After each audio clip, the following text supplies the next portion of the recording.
from 2014. I do not know precisely how it happened, but it was only a few days before her camp was liberated by the Allied forces. It happened sometime in March 1945. Her mother, Margaret, had died falling from a bunk. There was typhoid killing many, and a few days later, Anne Frank died. 2 years earlier on this day, her 13th birthday, she'd been given a diary by her dad. She was born in 1929 and saw many terrible things in her 15 years.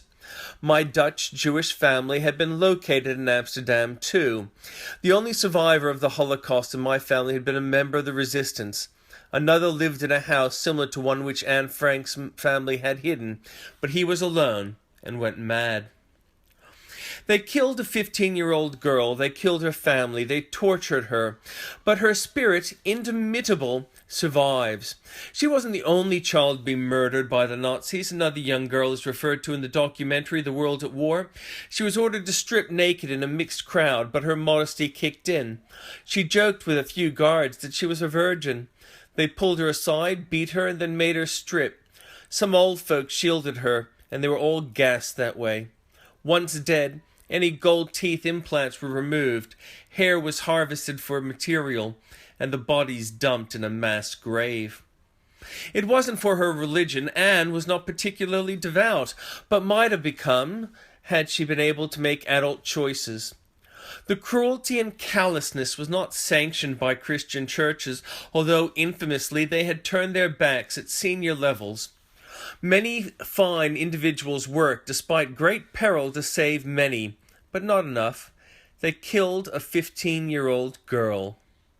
The killing was not for a functional purpose. It did not aid a war effort. It was not for law and order. It was an abuse of power.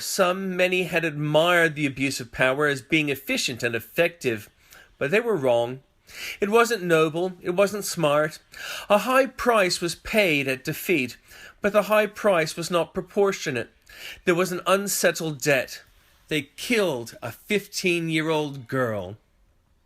A relative of mine, sick and elderly, was taken by the Nazis sometime in 1942, I suppose, and afterwards her family were sent demands by the Nazis for medication.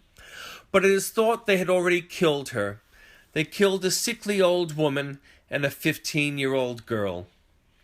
Today, laws are passed in Europe preventing Jewish people from practicing their faith. Some states try to prevent male circumcision, which is a health factor, which improves the health of adult males. But governments deny it because they don't know how to ban the barbaric practice of female circumcision otherwise. Some governments ban kosher foods. The religious observance of Jews is not a hindrance to modern government. There is no practical need to limit it. Nations with Jewish people seem to prosper. Can Jews complain to anyone about the anti-Semitic laws in Europe? Some say when Jews complain they are being disproportionate. How is one proportionate in addressing the torture and murder of a 15-year-old girl and her family? That's it for today. I'm glad Jev has joined us. Brother, sister, Jev, you're a great heart, a wonderful person, and it is a blessing that I am a privilege for me to be able to see your art in my life. And I thank you so much for providing that. So I see you here. Feel free if you would like to comment. What I'll do is I'll wrap up the live aspect of this, and I'll be around afterwards if you want to, sort of like throw a few words my way. But if you come across this video at another time later and you like it. Also, feel free to comment and share. Spread the love. Be well.